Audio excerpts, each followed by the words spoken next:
exactly is happening at the White House. Here's Chris.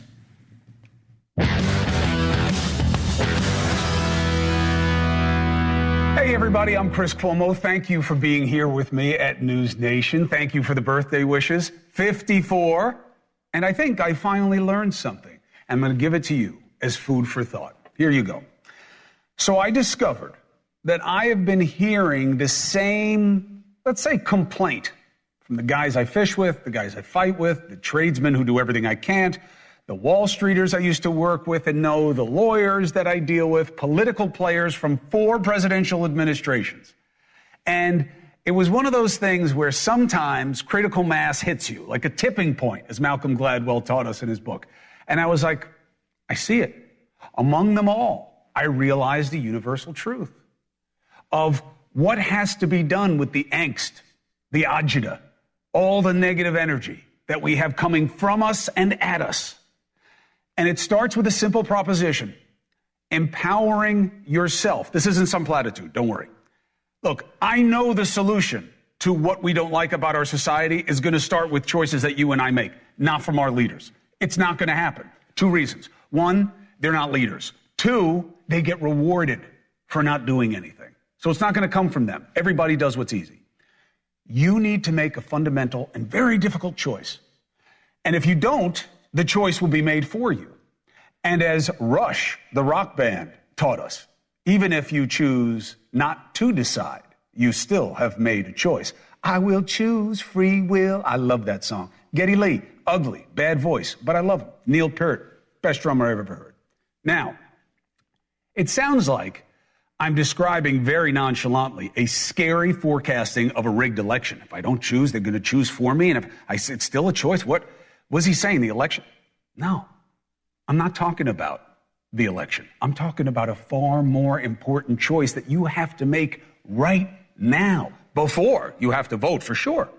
Not talking about Harris or Trump. You have to choose if you are going to be driven at the polls, online, and everywhere in between by reality and the pragmatism of it, or ideology. That is the absolute choice that will decide your and our collective fate this fall and before and beyond. What in Hades is he talking about? Look, here's my point. From here, it seems ideology, and by that I mean fashioned beliefs around wants and grievances. The border is broken. The democracy is in peril. The economy sucks. Justice is unjust. Elections are rigged. The right is rabid. The left are lunatics. These are all springboards for getting you to jump onto a side. And that is the extent of our dialogue. You see, that's an ideological dynamic that seems to be totally dominating our reality. But it is not reality. It is not what is actually happening. And I'm not talking Orwellian 1984 here. I'm talking what you already know. Reality has nuance, context, degrees, shared responsibility. There are few simple explanations to complex situations. And more than anything else, reality demands you deal with it, that you actually do something about whatever it is. Far cry from just bitching online. And the difference between allowing exaggerated ideology versus the pragmatism we all deal with in reality in every place in our lives except politics. Think about it. There is no damn neighbor. They stink. That's why their tree fell and busted our roof. And you just stop there. Like blaming is enough. No. What do? Who fixes it? How? When? How much? What is that jerk going to pay next door? That's reality. We don't do any of that in our politics. We just stop at the blame. Trump is a classic study in this distinction and the exaggeration of ideology. And that is not said as an insult. MAGA is deemed a populist movement. Populism, I love it. It sounds, well, popular, right? Power to the people. Everyone should want to be a populist, right? Depends. Populism is only as good as its basis, intentions, actions, and leadership. Only as good as what is inside, hence the term turd sandwich. Sandwich can be good, not when made of a turd. And we have seen populism can take us and others to good or bad places. Trump, while a shock to the system, and I get it, I got it before most in my business, for better or worse, He is much like populists before him, a firebrand, a rejecter of the status quo, a disruptor, angry, playing to anger, blaming, shaming, and eventually concluding what? Only he can fix what is wrong. Think Duterte, Putin, autocrats who played at populism, extreme nationalism, led them to being empowered to fight against perceived enemies within and without. You ever wonder why former President Trump praises the kind of people that President Reagan hated? Reagan was, Mr. Gorbachev, tear down that wall. Trump is, what a beautiful wall. Huey Long, George Wallace, William Jennings Bryan, McCarthy. We've had other populists who ultimately brought about things that are not that popular, though the initial goals, popular power and fighting against a perceived enemy, worked. Freedom, anti-elitism, worked. But all of them were an exaggerated form of saying it's about the people when really it winds up being about that one person and the wrong people around them. The antidote, however, is to not allow your participation in a party or what you see as a movement to overwhelm critical thinking about your reality. That's why Harris and Walz need to now, right now, this week, tomorrow, start taking on all comers and fill in what never going back means if it's to be more than a MAGA counter slogan. This is why the media is starting to say Harris is changing on the border and other policies. If she doesn't make her case and tell her story, it will be written by others for her, and the end may not meet her desires. They must defend what policies have come to pass on their watch and argue for how they see the current conditions and what they want to do about it again and again and again. That is dealing with the reality. That is what we need. And Trump better not skip that debate, nor Harris. If he wants to go to Fox, go to Fox. Is Fox the best choice? Hell no. Look, Harris and Trump probably agree on nothing more than one thing, which is neither want me in the same room as an active antagonist to power. But let's be straight. There is no cable outlet that comes close to being as fair a broker of both sides as NewsNation. So it doesn't have to be me. But I actually think, there should be no moderator. I think you'd be better served. You have fact checkers. You can figure out creative ways to do it in real time. But I think you should see these two people as adults deal with each other and judge them as you would any other adults. But whomever it is, they better both be there. And I'll tell you why. Independents, deciding voters, are going to punish who doesn't show about being about empty ideology, whether it's populism or classical liberalism or conservatism. And as an aside, liberalism and conservatism, you see them as opposite, right? They have been separated out of convenience to the political parties, not political philosophy or pragmatism. They go together. It would be hard to argue that a society can function well without both in balance. Liberalism is actually the ideological home for advocacy of individual freedoms, democracy, equal rights, the role of government in ensuring social justice. And that set of ideals has no necessary opposite within conservatism. Well, why is that the opposite of tradition, cultural majority norms, belief in established institutions, and of course, only the government you need, but certainly all of the government you need? See, we're conditioned to see them as opposites because of ideology dominating our reality, when they are clearly complementary when applied to reality and the needs of a society instead of the artificial interests of the two parties and their players. So, the choice you make will decide what resonates with you in this election and what the candidates must feed. Examples. There's no good reason for Trump to be lying about Harris's crowd photos being doctored by AI. We know it wasn't AI. How? Thousands of people were gathered when the vice president's plane arrived at the airport. We saw it. We took it live, streaming. Several media outlets, reporters, photographers captured it. They're all in on it? How big is your tinfoil hat? NewsNation reporter, Jackie Capel got this footage. And it's not like she got the footage. She did her job. The news pool feed video is the same thing. Or these images from the Associated Press. Look, there's no good reason for him to do it because there's a host of bad reasons why he did it. He twisted the narrative about crowd size. Why? Ideological conditioning, stoking populist paranoia about technology and the elites and the deep state using AI. It's such a great boogeyman. And then he pretends to be calling out cheating and lying because he puts it in caps when he is the one lying. And the lie is a twofer. Attack the opponent, Harris, and further, this is the best part, further diminish the expectation of anything approaching truth from his own followers. What is the logic? They all lie. That's why Trump lies. He's just doing what they do. Very effective manipulation of reality for ideological gain. Now, you choose reality, you dismiss this Trump stunt as just that. It disqualifies him from consideration in that moment of that proposition. Because he's accusing Harris of what he actually did after his first inaugural. They actually did it. Remember our friend here at NewsNation? It was the biggest, it was the best, it was the... He didn't even want to say it, and he shouldn't have. They doctored photos of how many people were there. Now he's blaming Harris for it. Here's another huge example of how we allow ideology to eclipse reality. And yes, it's done on both sides. What Representative Comer is now doing again with the Oversight Committee, launching into Harris's alleged involvement on the U.S. border scam, all this. Now, it's not enough that they just suck on the issue, which I think is fair criticism of the Biden administration, but it's got to be a conspiracy. It's got to be intentional.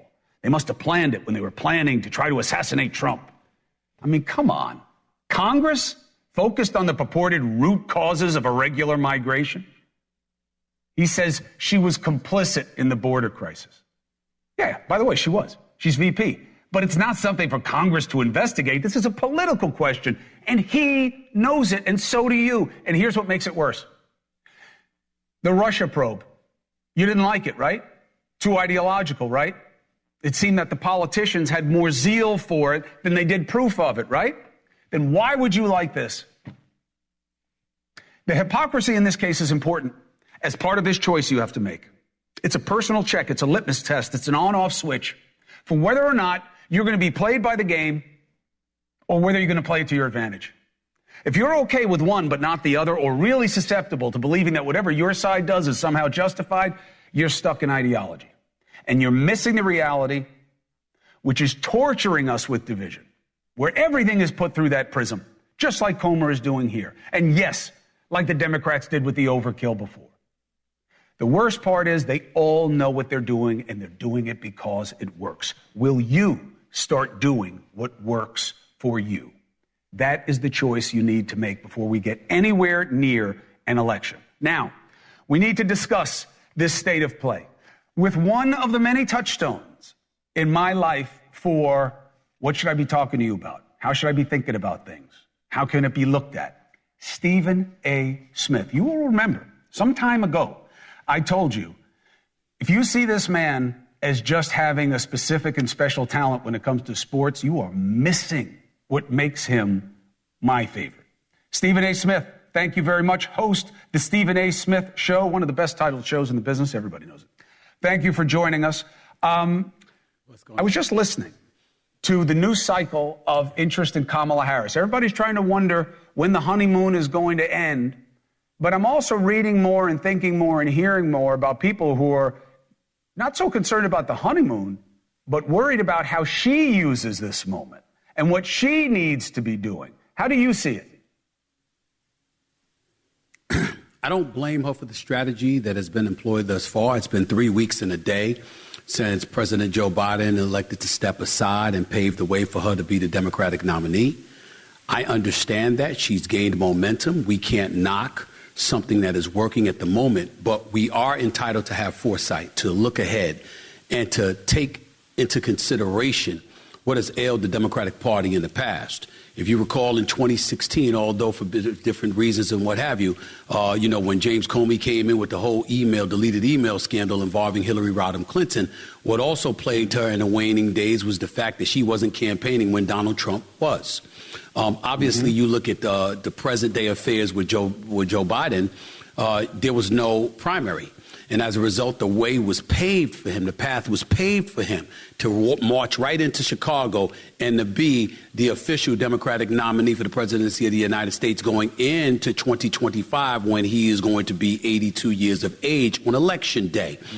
It wasn't until we saw his performance during that debate on June 27th that we said, wait a damn minute, what the hell is going on here? This man, this is not a good look. This is not something that's going to work. And I'm pointing to the fact that I had been screaming about the momentum slipping. I had been saying it's slipping. Trump is catching him. Trump is going to surpass him. You saw the momentum building. And ultimately, what I had said approximately 8 months earlier, like you pointed out, everybody suddenly gravitated to it like, hey, it's bad. There's a change that has to take place. Well, in the case of Kamala Harris, you're 19 years younger. There is no cognitive decline. Where are you? Why are you not doing interviews? Why are you not answering questions? Are you for fracking or are you against it? Are you for private health insurance or are you against it? What's your position on border security? Are you intensifying that? You talked about upgrading it. Are you really serious about that? The change in the positions. They're accusing you of being a flip-flopper. Is there any truth to that whatsoever? I'm not answering the question for her. I'm saying you are smart. You are accomplished. You are the reigning vice president of the United States of America. You should not look forward to using rallies as press conferences and as interviews and think that's going to fly on Election Day. It will not. The momentum that you have right now is not something to ignore. But in the same breath, don't live on it, because the voters ultimately are going to hear your opposition saying, I'm everywhere. I'm talking to anybody. I showed up at the NABJ. She didn't. I showed up here. She didn't. I took questions. I did interviews. She didn't.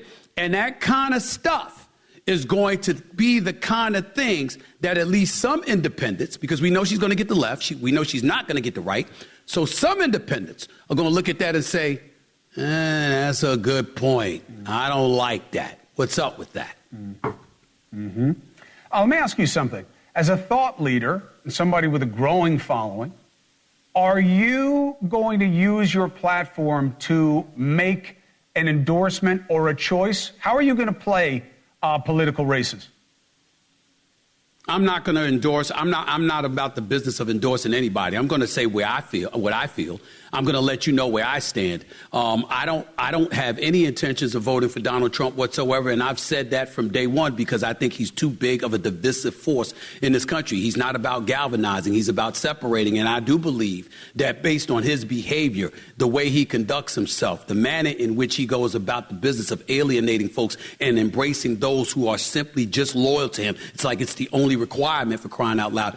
I worry about that, and I need a more civilized adult in the room representing the presidency of the United States of America. Having said that, I can't sneeze or dismiss the thought of folks who do support him. You have folks in America that look at the economy and they look at what it was before COVID hit, and they give him credit for that. They think about the fears fact that of they the want far a more left, forceful leader. and that Harris is co-opted. That's right. And that's why the border is so porous, because that's how they want it. Some believe in the big replacement theory, that they want new voters. There we go. All of those things are the things that I'm looking at, and I'm saying they're going to point to it. They're going to point to it and say, listen, people want to be safe. People want to be safe, and they want to be free and fulfilled in trying to live their lives. They don't want to be worried about so many things on the extreme left. And if Trump does nothing else, he's going to use that kind of thing against her to instill and invoke fear. How do you respond to that? You respond to that by standing up and answering questions and showing that you're the better candidate, not by using pep rallies. So, again, I understand the strategy thus far. It just can't continue much longer. Well, it can. It shouldn't. So the NABJ... It shouldn't. It shouldn't. That night, we had controversy here in the House because O'Reilly was like, I should have been on with Stephen A. Smith.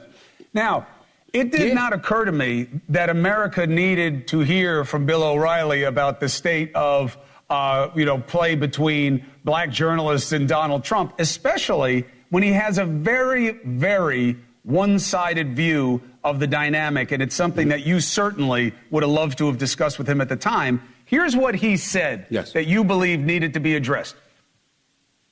Any American who injects skin color into any conversation these days in a negative way is a fool. Period. You're foolish. Skin color doesn't have anything to do with politics, with the way we live and who we are as Americans. It has nothing to do with it. Now, if you are a person who lives and dies on skin color, I feel sorry for you. Thoughts? I feel sorry for Bill O'Reilly. Showed his age. Showed that, is intelligent, is accomplished, as brilliant as he has been as a host and as a commentator. He's a bit detached from reality. First things first, respectfully to Bill O'Reilly.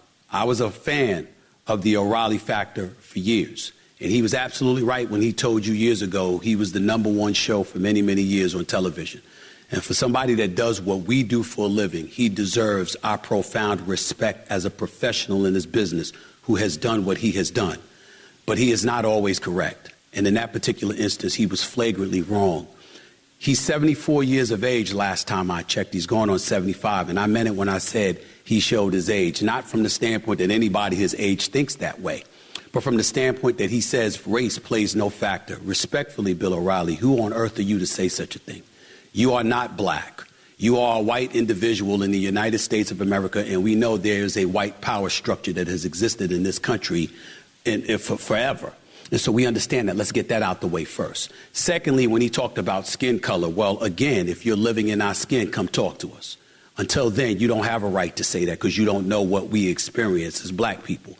Have you been profiled? Have you gone to a bank and been denied loans? Have you been in the job market? Have you not noticed that when white folks catch a cold, black folks catch pneumonia, that no matter how worse or how bad the state of affairs are in this country, somehow, some way, systemically, it's always worse for black people. Now, that doesn't mean you wear race on your sleeve and you lean, Chris Cuomo, on every single thing being about race. I'm certainly not implying that. Sometimes it is about race. Sometimes it's about the fact that somebody don't like you. Somebody don't get along with you. And it's not about black and white. It's about personal. So I'm not deviating from that reality. But to talk as if race plays no role in politics. Well, didn't it play a role in politics during the civil rights era? Didn't it play a role in politics in the world of entertainment when Frank Sinatra and Dean Martin used to fight for Sammy Davis Jr. just to eat in the same restaurants as them? I played for a black, or at least tried to play, for a legendary black coach in Clarence Big House Gaines, okay? His mentor was one of the guys that learned the game of basketball under the great James Naismith, okay, the inventor of basketball. This man invented the fast break and the four corners and all that. We're talking about John B. McClendon.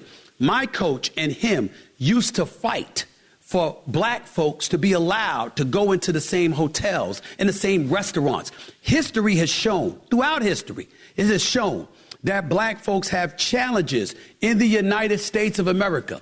And only someone who is white, that is flagrantly detached from reality, I shouldn't say only, but for the most part, somebody who is white, who is older, who is a bit detached from the iniquities that black folks and minorities in this country have suffered for decades, would go on national television and literally say that anybody who invokes skin color or race into the equation is a fool. You're not living in our world.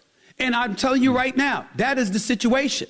And so I would just say respectfully to Bill O'Reilly, I understand where he's coming from overall when he talks about this particular election, the times that we're living in, alluding to the progress that we have made as a nation. All of those things are factually correct.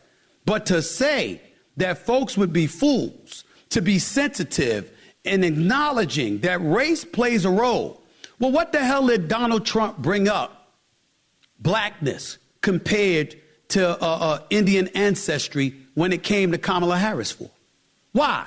You think he did it for nothing? He did it because he saw it as an opportunity to invoke race for an advantageous position for himself. Why would he do that if he thought it wouldn't work? Bill O'Reilly clearly did not ask himself that question. So I respect this man. I respect his work that he has done for all of these years. I don't want that to come across. I'm only addressing his comment, not him. And I'm quite sure he's going to want to talk to me about it. And yes, Bill O'Reilly, I'll come on your show and have that conversation. You want that kind of smoke? Be my guest. Okay, you can come on my show. Want that kind of smoke? Be my guest. I'm not disrespecting him, but he is clearly off his rocker with those particular comments he made on your show. The nerve of him to do that. Well, I can tell you one thing about Bill. He wants all the smoke. Stephen A. Smith, thank you for your perspective. Thank you for talking us through it. I appreciate you, and I always love giving you the opportunity, and I can't wait to see what you do next. I'll talk to you soon. I appreciate it. Thank you, man. Take care. Stephen A. Smith, ladies and gentlemen. 4 minutes, 5 seconds. So if you've been trying to watch the Elon Musk thing with Trump, you can't get in. He is now saying there appears to be a massive DDoS attack on X, working on shutting it down. Or did they just not have the capacity for as many people who are as interested in this? I don't know why we have to always exaggerate circumstance before we know the answers. When we come back from this break, I'll see if I have a better answer for you. I also want to talk about what Harris is up against on the issues and what each side believes needs to be done. One side for her, one side to beat her. Next. President, we will continue our fight for working families of America.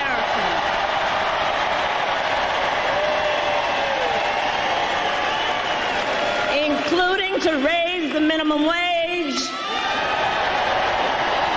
and eliminate taxes on tips for service and hospitality workers. It was interesting because they put the taxes on them, the Democrats. So Kamala Harris is doing better than Biden was. Why? Who cares? Who cares? That is a media fascination, okay? It's what does she need to do to turn these moments into real momentum, okay? The economy is perceived by the majority of the country as bad. I know that's simplistic, but welcome to politics. Can she make a better case? The border, bad. And she better know it's bad and understand why and speak to it. The Middle East, what are we doing? What are we going to do? Top 3 issues for voters right now. Now, if you notice, I didn't mention reproductive rights. That's something that Harris and Walz have to make a movement. Can they? I don't know. Let's ask what has to be done on these and what has to be done to beat her on these by 2 equal political assassins. NewsNation political and economic contributor, former acting White House chief of staff under former President Trump, Mick Mulvaney, also really good and rigorous member of Congress, and NewsNation correspondent at large, the OAO, Geraldo Rivera.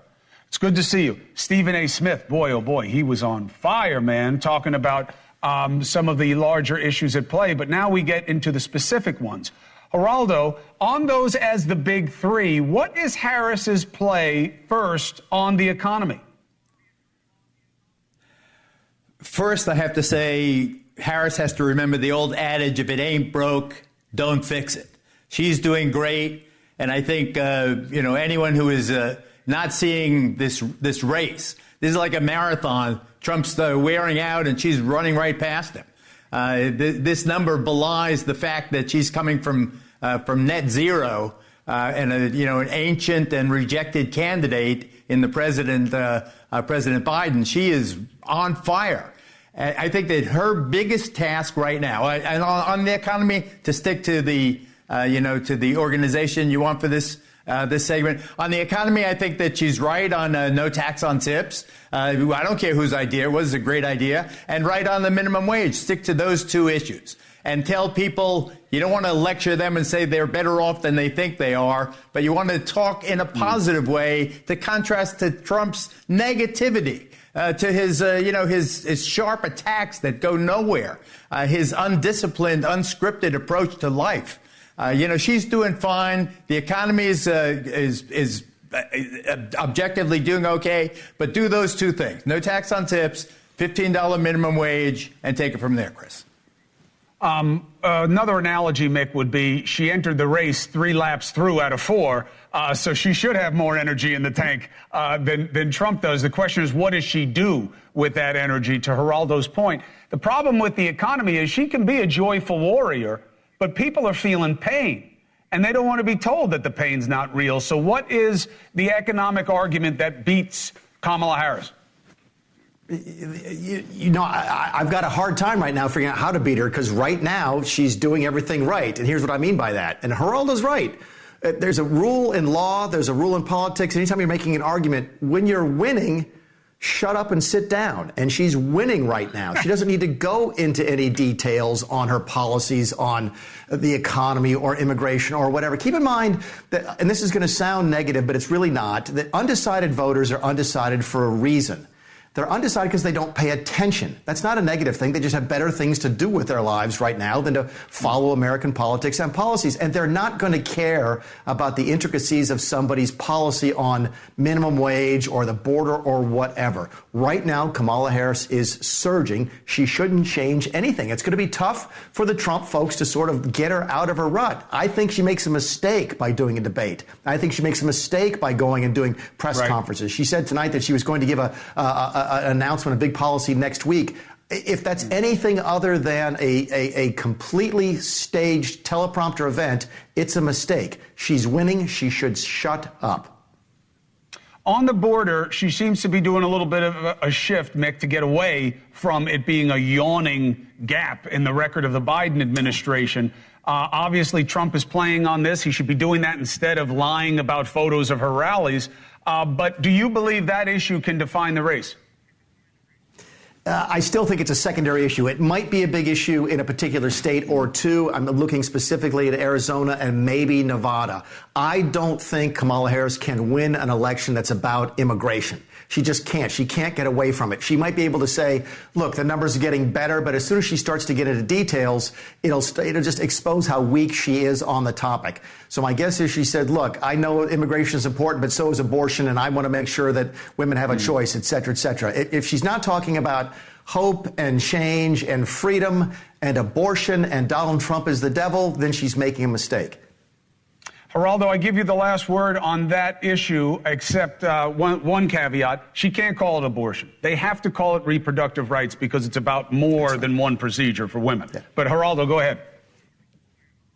Very briefly on the border, what she has to say is, I support the Republican-drafted, strongest anti-cheating on the border, pro-immigration immigration rights that the Republicans wrote. I support the Republican position that Trump sabotaged when he told Republican legislators not to back it because it eliminated one of his big issues. So I would put it back, and she's doing it, put it back in Trump's lap, and I think she's doing well. But the main thing she's got to do, to Mick's point, she's got to be positive and optimistic and grateful, and she's got to have a harmony in her staff. She can't screw it up like she did last time with all this talk of internecine warfare and chief of staff quitting and people stabbing each other in the back on her staff and sourness. She's got to keep this happy warrior. You can put it down, but I think it's working. Optimism is the thing. She's the opposite to Trump. She's not, there's no hate there. She's not calling him a lunatic.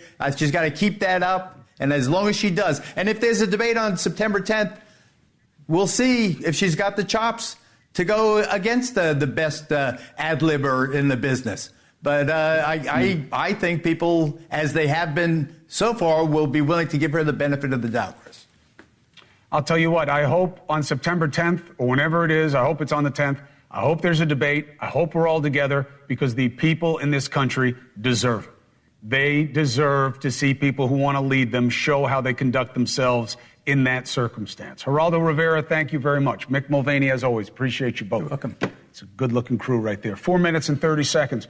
So people can't get into the Elon Musk interview with Trump. Was it a cyber attack, or was it just like the last time they tried one of these big events and they couldn't handle the traffic? Does it matter? Yeah, it does to me. It doesn't to you if all you wanted to do was just see it. But we've got to stop using everything that we don't know the answer to as a reason to forward an ideology. Next. Sometimes once you see something, you see it everywhere. And I'm telling you, even what we're experiencing right now with this Elon Musk conversation with Donald Trump on Twitter, it was basically a bust. And he says it was a massive attack, but it could just as easily have been just that there was too much traffic, like we've seen happen before. You know, sometimes people just can't anticipate how much wattage Trump will have. He may not have enough people to win the election, at least not yet, but he's got enough to crash any server system. Let's get some perspective on what's going on around us. Democratic megadonor John Morgan, Republican political strategist Rena Shaw. It's good to have you both. All right, Brother Morgan. Elon says that somebody did him dirty, and you know it's only a matter of time, 50-50 chance at least, that it winds up being people like you that did it to him. Some deep state, deep left folks. What do you make of it? Well, what I make of it is this. The same thing happened to DeSantis when he was going to do the deal with Elon Musk. It fizzled out. Tonight or today, the Trump interview fizzled out. Remind me never, ever, ever to take even a free ride on SpaceX, because these things blow up. I don't trust the SOB. I ain't getting on for free. They want you to pay $1 billion. You have to pay me $5 billion to ride that monkey. It doesn't ride work. That it monkey. Doesn't that monkey. work. If it's broke, well, look, fix it. It certainly didn't work this time, you know. But Rena, I got to tell you, I'm not surprised by his play. It's like everything's got to be a conspiracy. Nobody can make a mistake anymore. Everybody's victimized. And I don't know if you heard, Rena, but at the top of the show, I was saying people have to make a choice whether they're going to keep letting themselves have an ideological hook stuck in their mouth and lead them around, or they're just going to deal with the reality of things around them and insist their leaders address the reality, not this dream reality of how we want it to be. Well, Chris, it seems like there's been a disconnect, you know, for especially the past 8 to 10 years in particular, but particularly since Trump came to power and has been doing the victimhood playbook, right? And so that's what Elon is doing too, because these guys are buds now. I mean, they've had, they've had problems in the past, but now they're very united and they're very much the same. These two guys share a worldview and they think the rest of us share it with them. And nothing could be further from the truth. You know, the Republican Party I came up in made sure that I knew I was not a victim. I was blessed to be here. I'm lucky to be an American. Whatever it was, that was the verbiage back then. It's so far gone now. It's always like, depending on the day of the week, both Elon and Trump are directing their fire at different people. And so we know this now. We know what we're dealing with here. But how embarrassing for Elon, because on the night that Biden dropped, a Zoom call with something like nearly 44,000 Black women managed to go off without a hitch. And I think they raised over $1 million in like under 3 hours. So what's he doing here with this longtime platform that he's inherited? I think it's really embarrassing for him. Well, it's definitely embarrassing, which is why you shunted off. But I got to say something. I'm a fan of Elon. I'll tell you why. His potential. The guy look, we need to get people from outside the established corridors of power to start influencing dialogue, not shaping it, but giving opportunities. And I am really worried about censorship. But I want to get your guys' take on something that was said on the show. And I've been hearing this a lot, and I don't know. John, I'll start with you, and I'll end with Rena on it. People keep telling me, will you shut up with Kamala Harris needing to do interviews? You just want her to get her on your show. It's not what it is. I don't expect her to come here. What I'm saying, John, is I believe the American people, if she's going to get enough independence and decide her voters in the places that matter to come out for her, she's going to have to engage and make a better case than Trump. She can't do it the same way he does, just going rally for rally. Am I wrong, John? Should she just keep it as it is? Well, I go back to if it's not broke, don't break it, because, look, I was against the coronation. I was wrong. Mm-hmm. I communicated today with a very, very big man in politics. And I said, I was wrong. You were right. She didn't have to run left. She didn't have to go right. She's really kind of undefined. You run in a primary, you got to take all sorts of positions and you etch a sketch, as Mitt Romney said, and start all over. She doesn't have to etch a sketch. She's got that advantage. So, look, I think as long as she keeps increasing her lead, she's got to show up for the debate. Show up for the debate. The more he wants it, the more she doesn't want it. When she wanted a debate, he didn't want a debate. Now he's ready to go to ABC and give a debate. This race is in real jeopardy for him. And you know who's going to be the genius in it all? Big Chris, not little Chris, you're little Chris. Big Chris Christie has been predicting this from the beginning. He talked about the 2022 election. He talked about all the other elections. Big Chris Christie called this a long time ago, and it might come true, that he destroyed the entire Republican Party.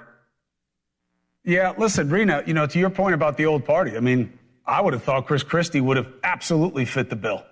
And I can't tell you how many people said to me, yeah, except for what he did with Obama, and then he went bad on Trump. And it's like, what is this, Hatfield and McCoy's? Do you believe Kamala Harris, as a strategist, should do differently than Trump, or just stick with the big events and the momentum is getting her there and that'll be good enough and just carry it through? I like it right now because it's steady right now. And this is a strong open. Why would you step out of a strong open? And I think, frankly, we're putting a little bit too much pressure on her, whether you're part of the punditry class or the strategist class or whatever. The reality is this. She has a very tight time frame in which to really introduce herself to the public before this debate becomes a place in which anything could happen, because we know how Trump debates. His strategy last fall was to avoid the debates, and look at Chris Christie, how he did on that stage. Everybody expected Chris to go out there, big Chris, to go out there really guns a-blazing, and he did terribly. So I think she's doing fine right now. She ought to keep holding steady, beautiful, strong, open. Rena Shaw, thank you. Mr. Morgan, thank you as always. I agree with everything Rena Shaw said. Everything. Oh, boy, Mr. Amiable. All right, we'll be right back. So it was a massive DDoS assault on Twitter, but they fixed it. And now Musk is having his conversation with Trump. Look, things happen. Why do you have to ascribe the worst of things? Why can't we just deal with reality? We'll be right back. Had a massive attack